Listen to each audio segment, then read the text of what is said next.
Waikiki is such a special place. I mean, I think the one other great thing, sorry to go back to the pandemic, is people rediscovered Waikiki, right, or discovered for the first time. And like locals. Yeah, I mean, news flashes out, like people love it, and they couldn't get enough of it because they know now what I know is that it's one of the best places. This is why the visitors go there. It's why kings and queens went there. It's why Kahanamoku was there all the time.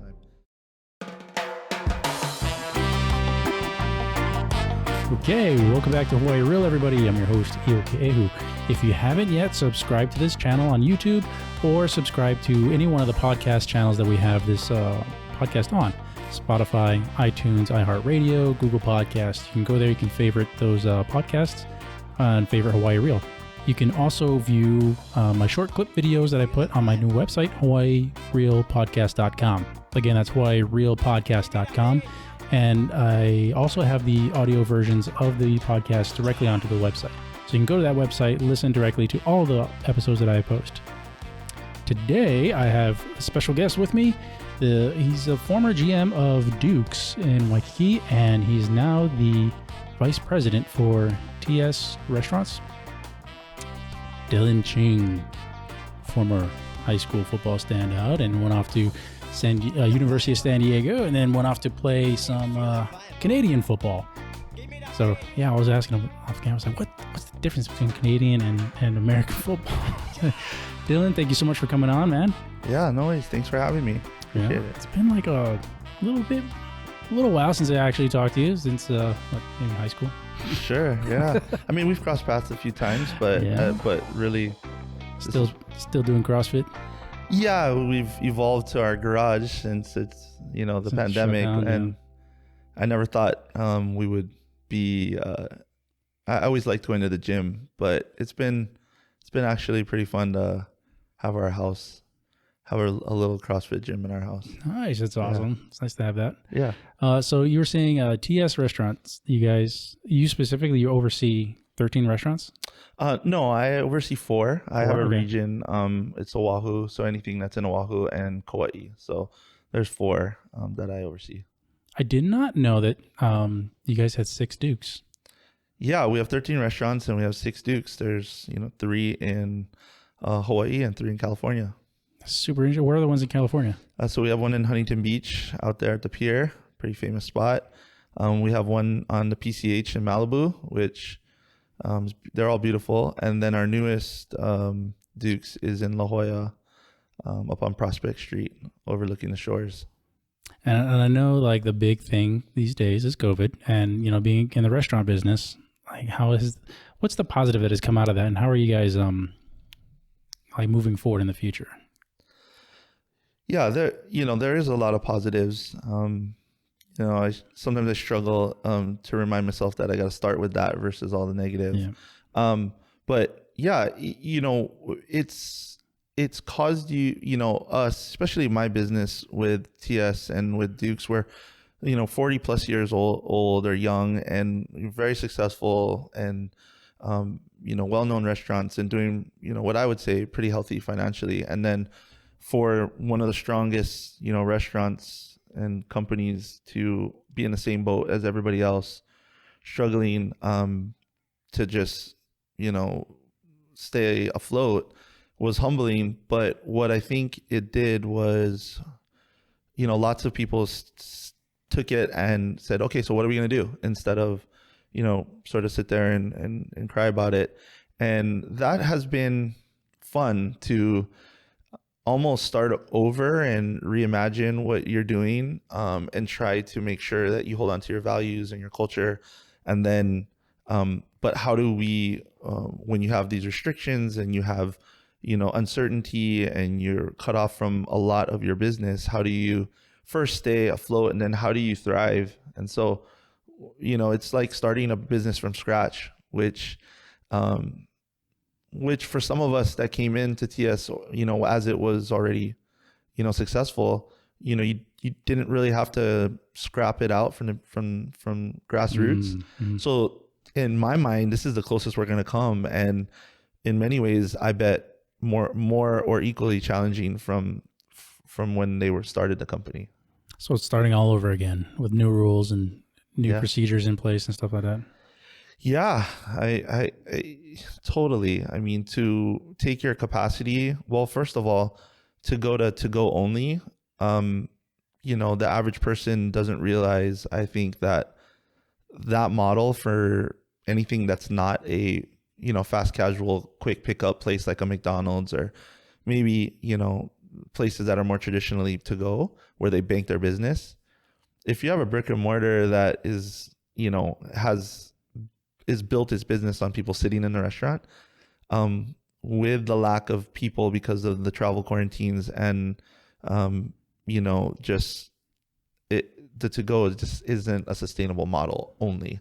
Yeah, because there have been like several restaurants that either they transitioned to go and then slowly failed and had to shut down, or they just shut down altogether and didn't even go to go. Yeah, I mean, everybody, because the information as it was coming out, depending on support from the governments, and everybody kind of was making it up as they go. Some people, stayed open and paid everybody, and then some people closed and laid everybody off. Some people stayed on to go. And really, without the governmental help, most of the places that stayed open would not have been able to stay open, because the to go model is a very big losing money model if that's the only thing you're doing with current rents and all the other things you have to continue to pay. It just doesn't work. So for the listeners, what's the downfall of just doing to go? Like, it's just you're not getting enough buyers or customers day to day? Well, I mean, the simple part of it, well, one thing is you can't employ as much people because you're not waiting on anybody. Another downfall that I think is getting lost is that we're really kind of damaging the environment with all the to-go plateware that everybody's using. Even if they're eco-friendly, it still has a carbon footprint and is going in trash. So that's another one. The other is when most people sit down at a restaurant, they have multiple drinks. They might have an appetizer, they might have coffee, they might have dessert. When you order to go, you order one time and you're out of there. The other thing is, and I got to say, a lot of people have been really gracious when it comes to gratuity, but the service industry, lots of people, bank on gratuity, and it's not necessarily common practice for people to tip on to go, or at least at the level that you're used to it in restaurant service. So that's another, that income is gone. And then you're really maintaining a large space with nobody in it. So all of that is difficult. The repair and maintenance on large restaurants or buildings is, a big part of what you do. And you're doing that with basically little to no business. Yeah. So for the listeners out there, were you guys still having to pay rent and everything? That wasn't taken off, right? Lease? So, every lease or a landlord in our company's portfolio were different, and some people were offering things, some people weren't. I would say a lots are still in negotiation.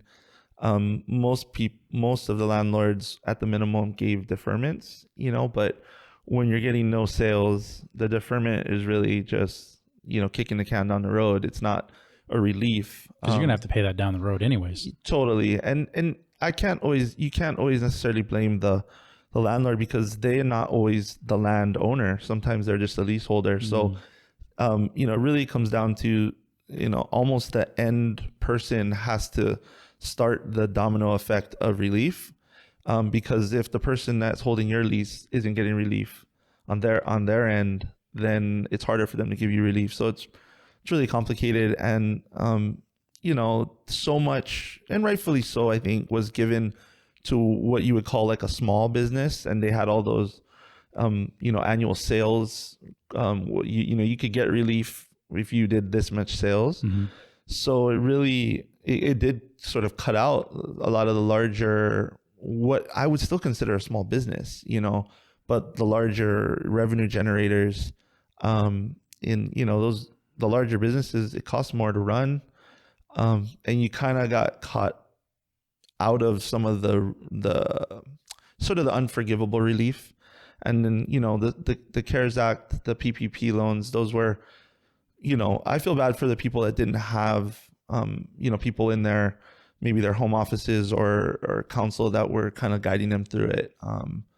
Because nobody really knew what to do, but you could have done a better job if you sort of, did a little bit more research and figured it out and didn't act so quickly. But nobody knew, so it's hard to fault anybody for that. All right, were you guys able to receive funding and help assistance? Yeah. We applied and we were able to get some, and not all of it. We still don't actually know if what's forgivable or not. So if it's just a loan, the terms changed. It was definitely something we met almost every week.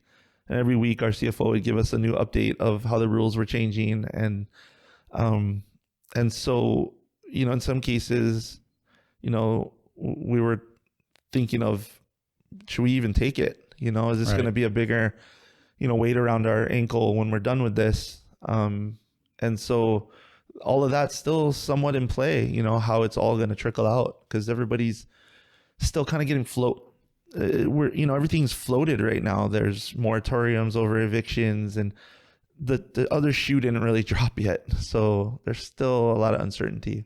Yeah, especially in a day and age where, I guess on a national level, they're talking about relieving student loan debt.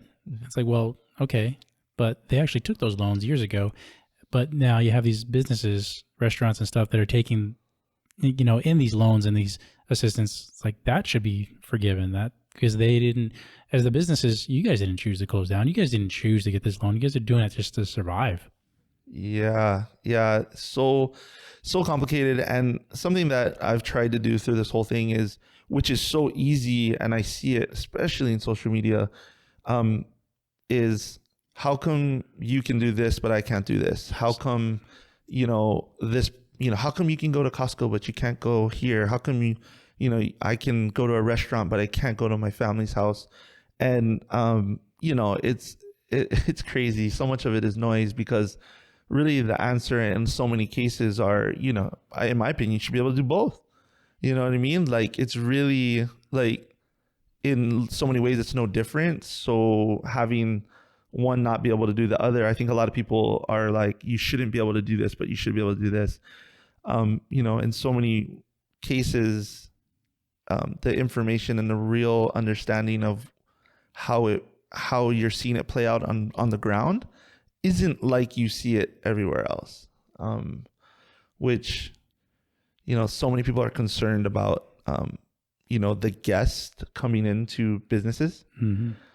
What I found, and it's been true every single time, is it's the employees that are the biggest risk, because they're the ones that are in the building spending time together, and they're the ones going to their friend's house for celebrations or to funerals or to the beach or wherever.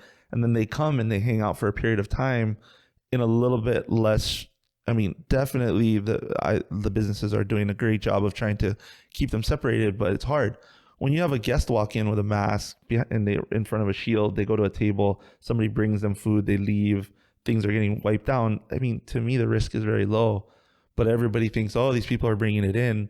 What we've seen is, employees are the biggest risk. And that's the one that keeps me up, not the guest.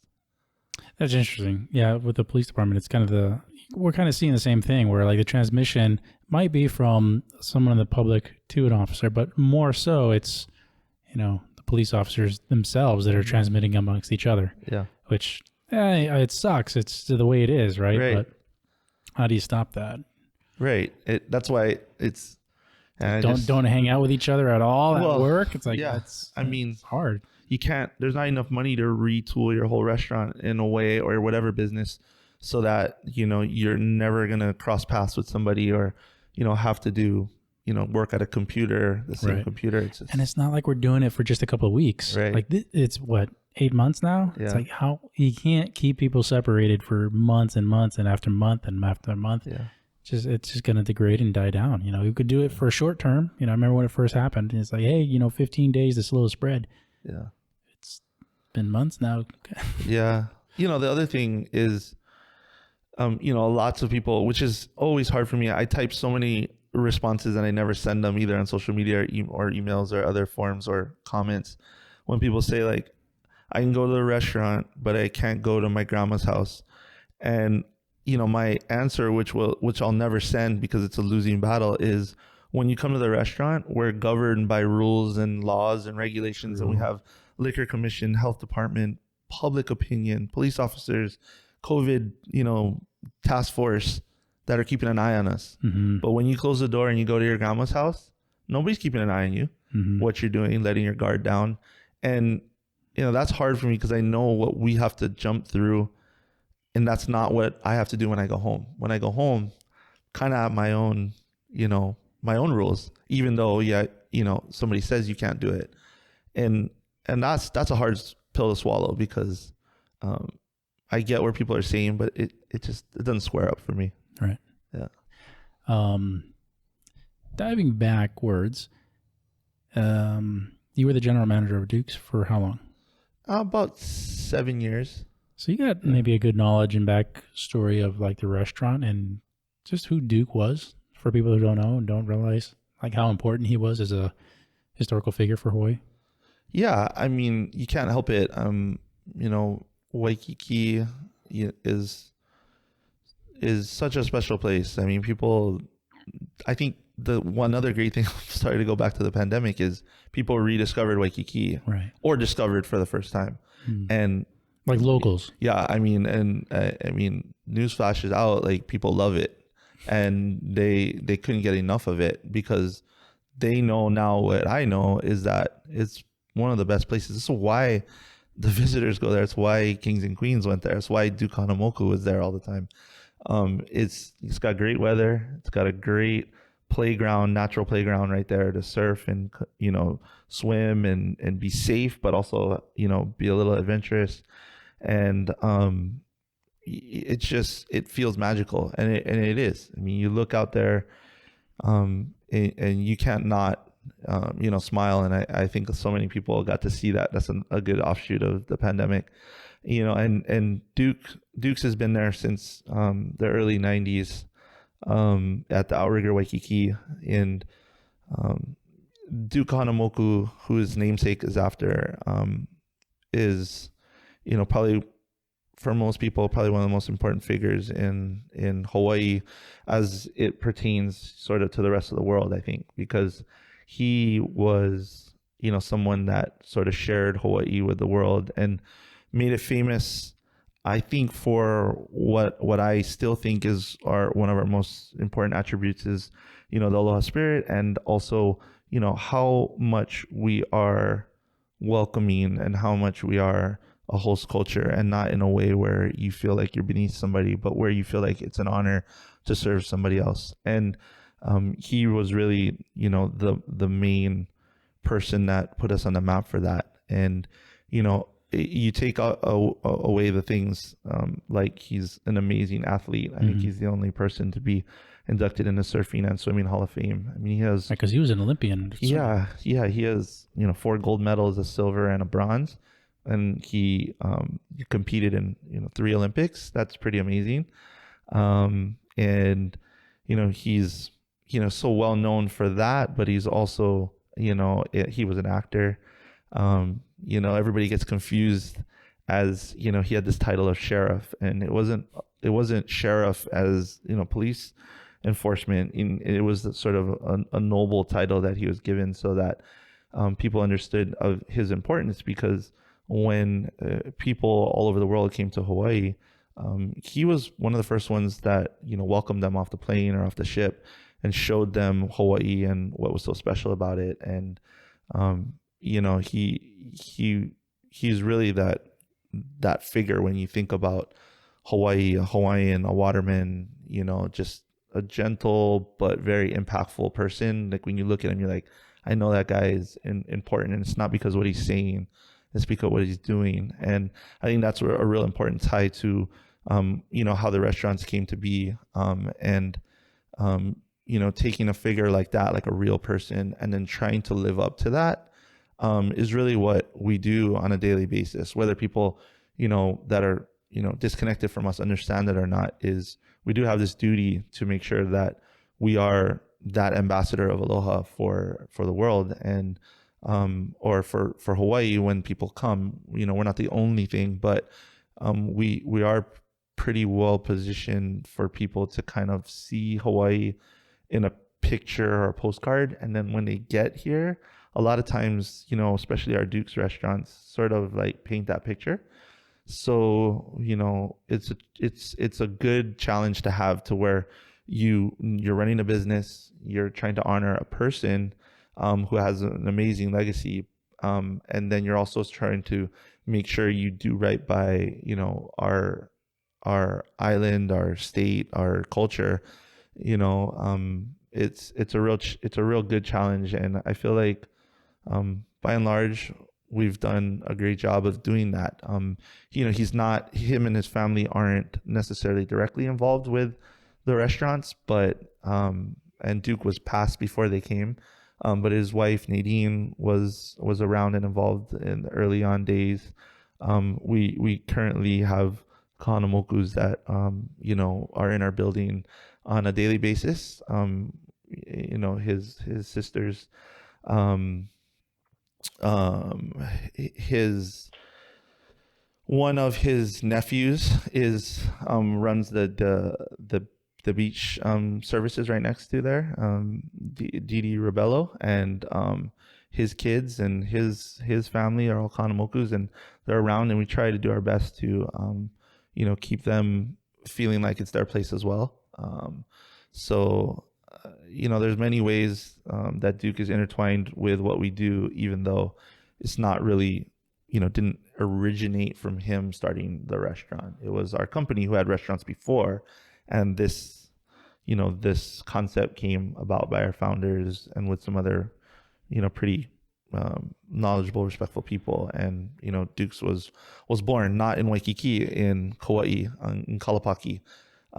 That's where the first Dukes started, and they always like to let us know that they're the original. They're the first. Yeah, they're the original. Yeah.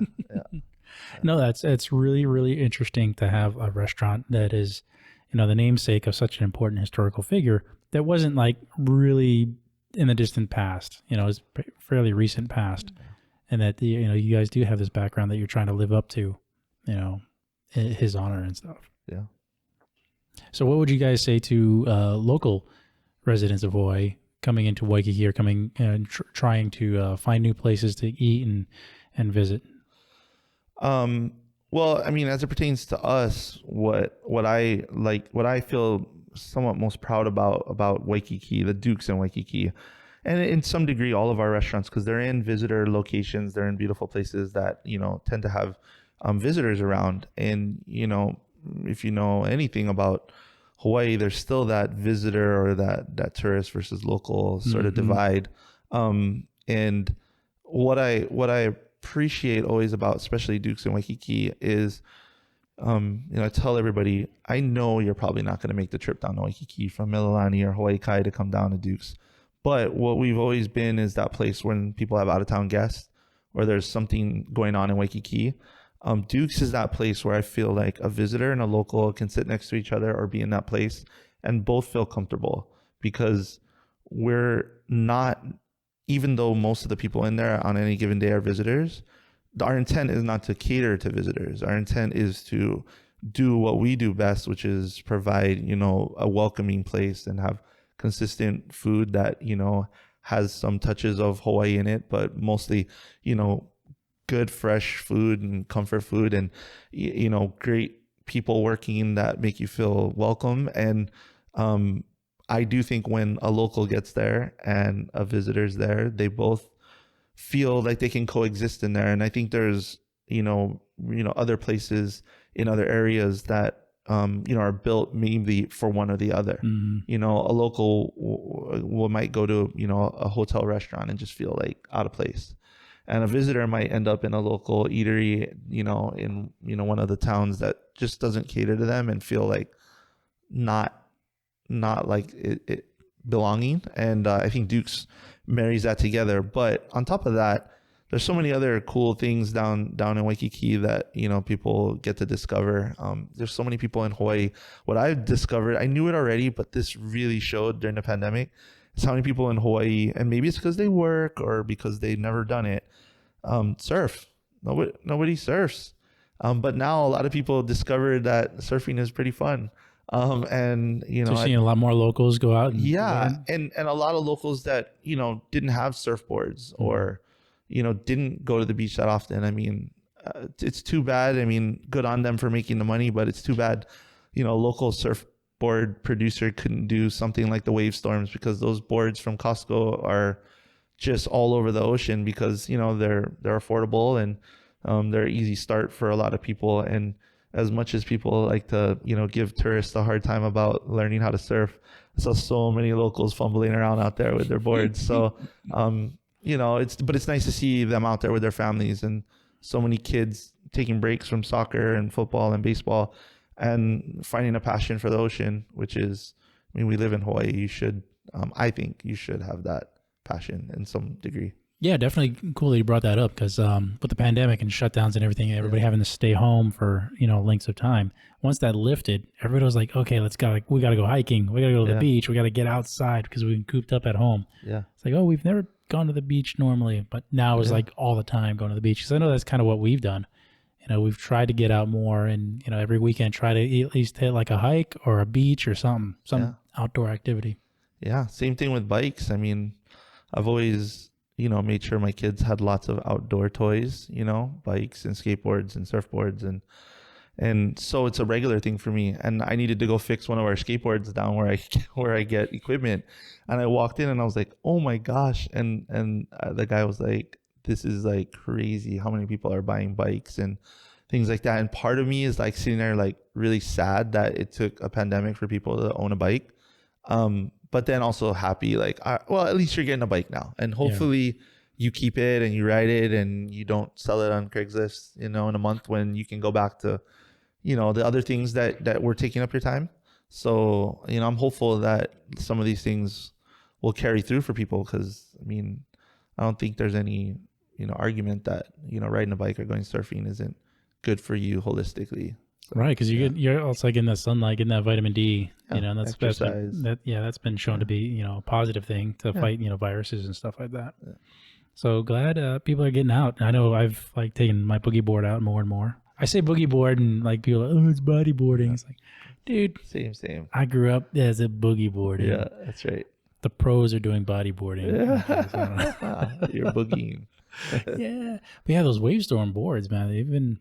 You're right. You see them more and more on racks and stuff, because they're soft. They're soft. So they're not dangerous as dangerous. And they float better. Yeah, well, they're cheap too. Yeah. You can get a board for $150 versus $1,000. $1,000 for a surfboard? Wow. If somebody shapes one, and like there's a lot of work put into those, but you pop them out of a machine, you can get the cost down. And I mean, you get what you pay for, but I get it. People are still not sure if they want to do it. So It's a good entry point for people. At the end of the day, you're riding a wave. You're riding a wave. Totally. Yeah. And that's the beauty of, like you just said, boogie boarding versus bodyboarding. Who cares? You're catching a wave. You're in the ocean. You're having fun, whether you're getting barreled or you're getting, just going straight. I think that's one of the gets lost on people, is you don't have to be, a pro surfer to enjoy that. I think I never use that term, but I hear a lot of people say you feel that stoke, and whatever you call it, every time I catch a wave, I feel it, so. Yeah, there's something about, I mean, this is like a total off topic, right, from where we started. Yeah. There's something about catching a wave and having that power of the water move you fast. Yeah. It's just, there's nothing else in nature that can really duplicate that. That's why so many people do it. Yep. But then you feel like this sense of calm too when you're out there in the ocean. Yeah. Where do you surf? Well, my favorite place, like what I would call my, sort of my home break now, is in Waikiki. Probably Pops, or they call it Populars, is probably where I surf the most. And I have my boards down there, and it's a little bit further paddle out, so the crowd's a little thinner, and the waves a little bit more, a little bit more meaty. I surf there a lot, and then I surf on the east side here, usually out in Honolulu Bay, a place called Seconds. Every once in a while, I'll go right across the street from where we're at here at Secrets. So that's probably like the three spots I go the most, sort of like go-to places. I mean, I'll surf other places, but time, you got to be able to get in quick and get out. And you get to know your spot, you get to know the people. Yeah.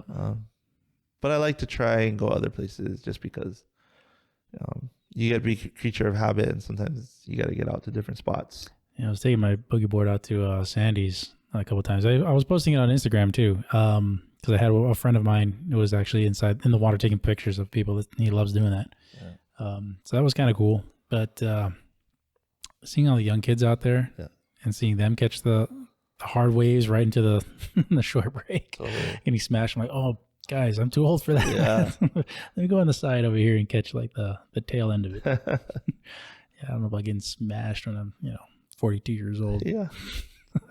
But yeah, they're definitely fun times, and I hope people find their way to get outdoors and do stuff. Yeah. Go hike.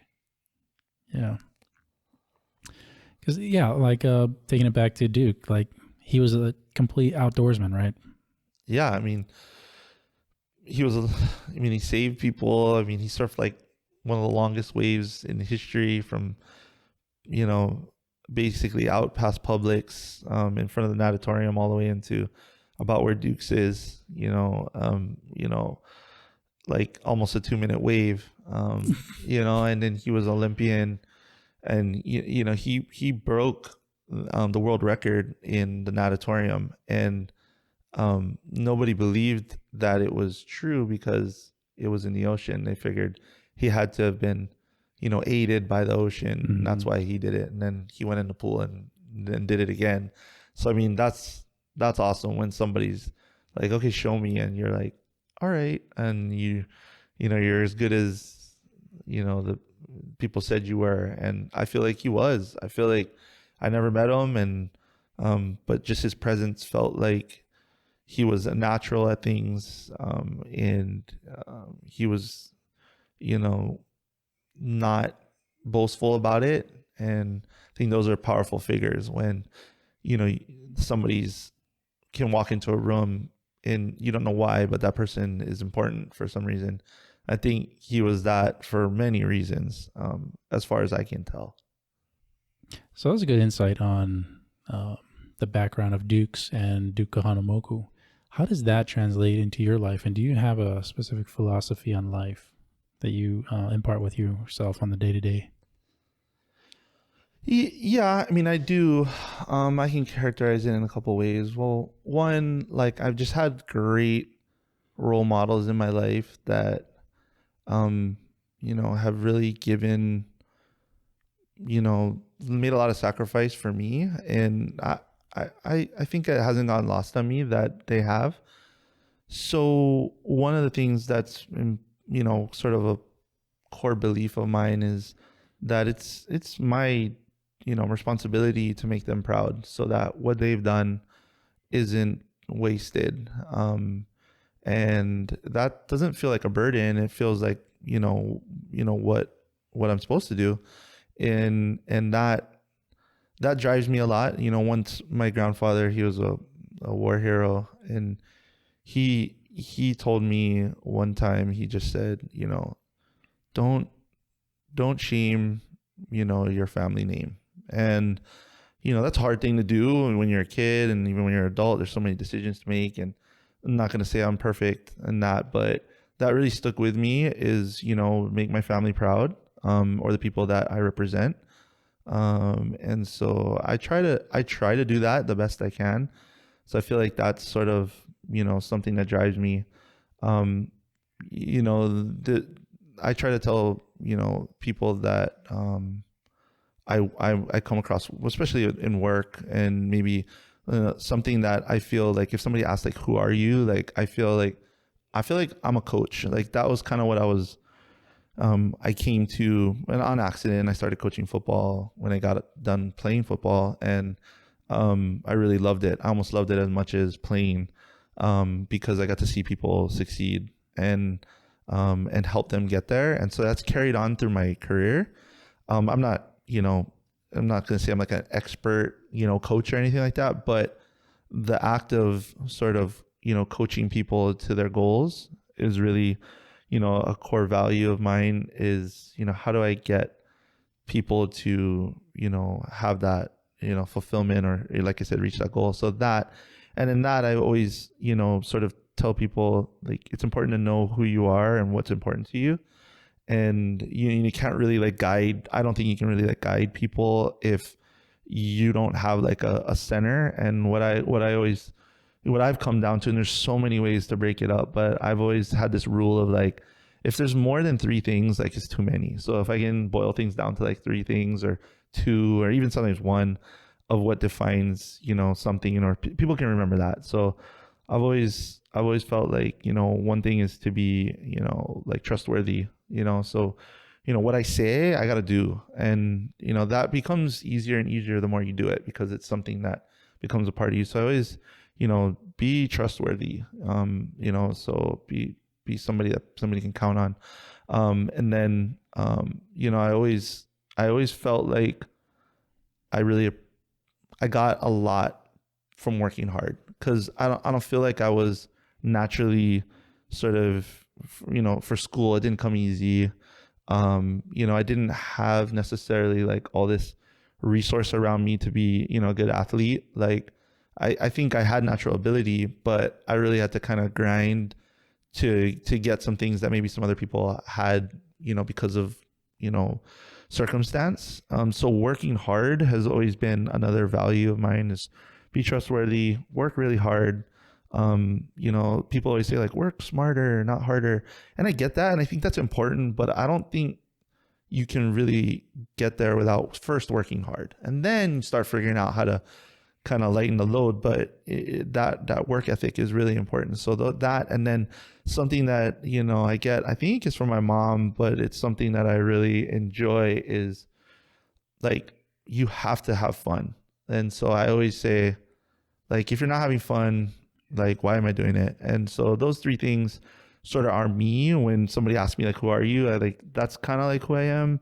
I really feel like I'm a coach. Those are some of my values. I really want to make sure that my family is proud of me, and I've done right by the sacrifices they've made.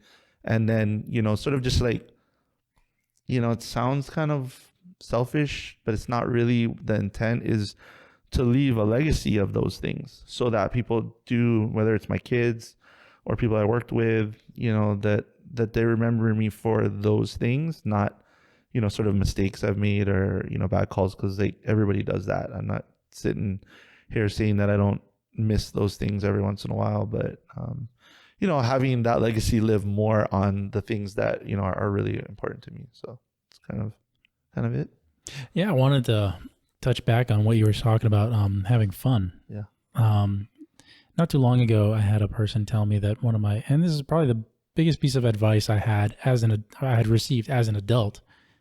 Stop taking yourself so seriously and have fun. Remember who you were as a kid and what made you happy as a kid, and reflect back on that and bring that back into your adult life.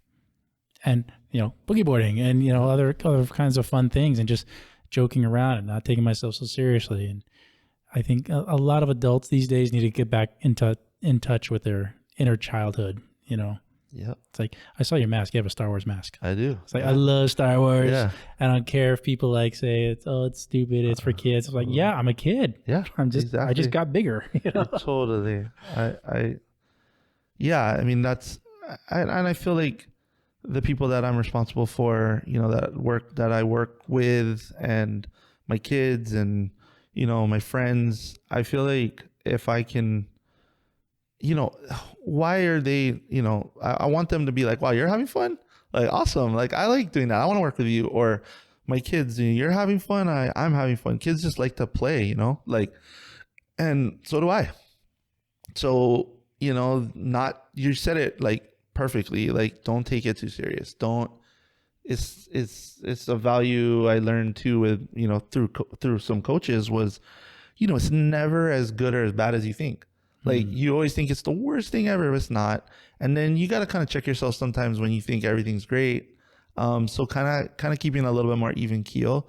But a lot of times it's like, is it that important, or is it that serious? Like, why are we getting upset about it? Or, and you realize that, that this time, time goes by and you miss things, or, relationships, and, seeing my daughter cry for something that really wasn't that important because I made it feel important. Then I look back and go like, was that worthwhile to make her feel upset? Because it wasn't that big of a deal that, she didn't clean her room. It is, because I want her to be responsible in her life and carry things through. But to this upset, like I need to take a step back. So I tend to somewhat self-correct. No, that's good for everybody to do. Yeah.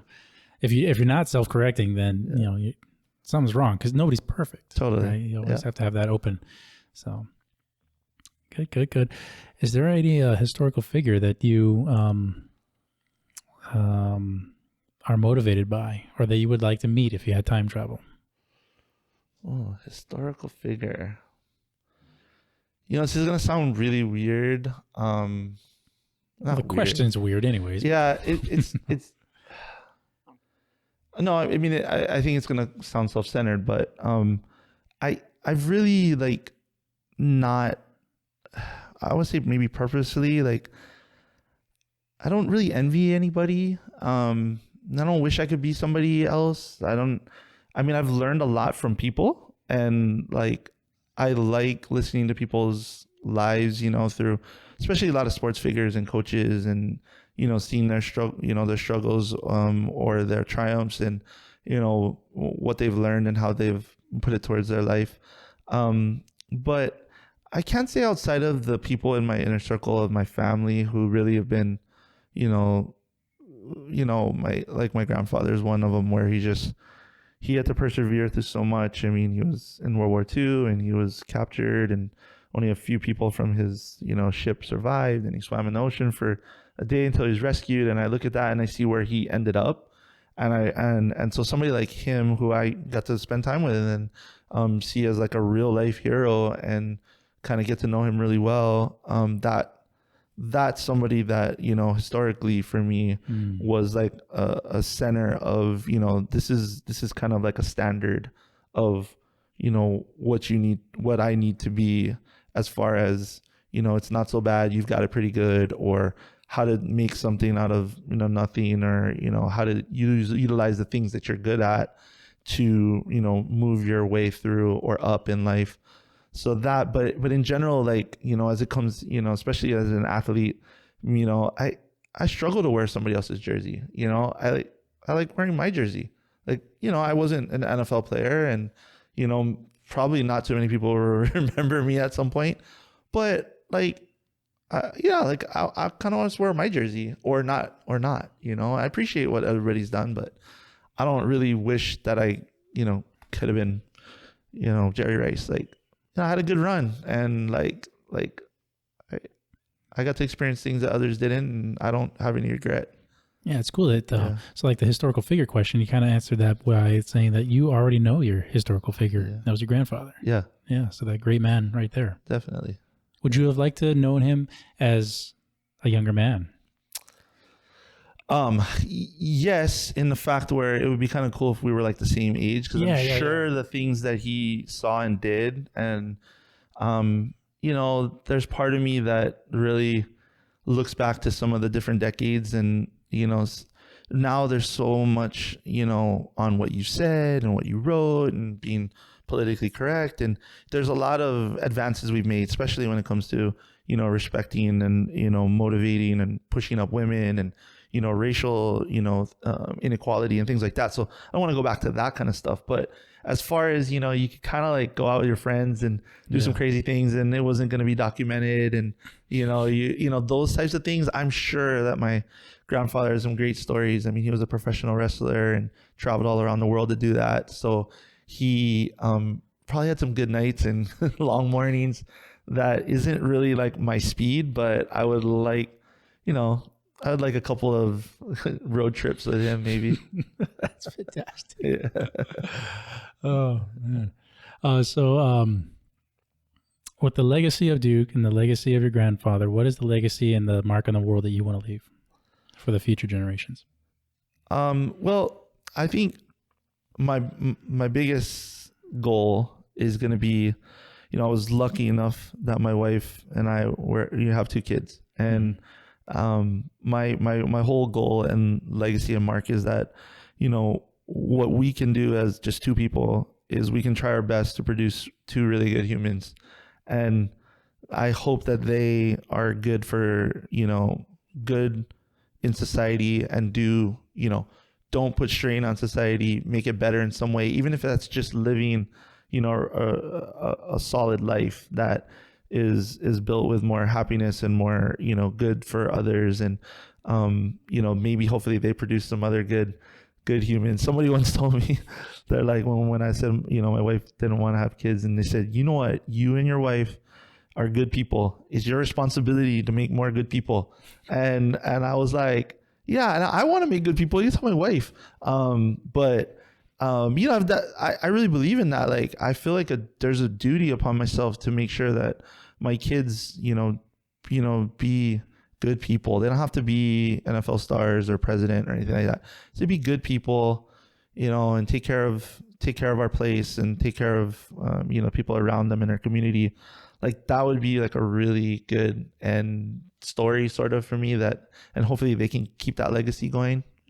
I think. Yeah. No, that's super important. That's like what everybody should, not everybody, but most people should strive for. It's like, if you're going to have children, like, create good human beings. Yeah. There's too many parents that have had children just kind of let their children do whatever, and they're not, that good of parents, and their kids end up getting in trouble and, degrading society. It's the opposite of what we need. We need more parents like yourself. Make good human beings. Yeah. That's the goal. That is a good goal. Yeah. And it's not an easy goal. No, it's not. It's work. Hard work. If it was easy, everybody would be doing it. That's right. All right. Any last words before we get out of here? No, just basically thank you for having me on and asking me good questions that, make me think and, put them to words. It's good. It's like good therapy to kind of talk it out. Well, I like to say that, I'm producing these things for the guests so that they can show it to their kids like years from now, and the kids can get a different insight, or show it to them now. Sure. Different insight into their parents and stuff like that, other family members. So thank you so much for coming on, Dylan. It's been great. And everybody, Dylan Ching from Dukes, and as always, are you guys open right now? We're open, yeah. Okay. We're open. Breakfast, lunch, dinner. Might have to take a trip down there. You gotta come down. Yeah. All right, everybody. Okay. As always, stay happy, Hawaii.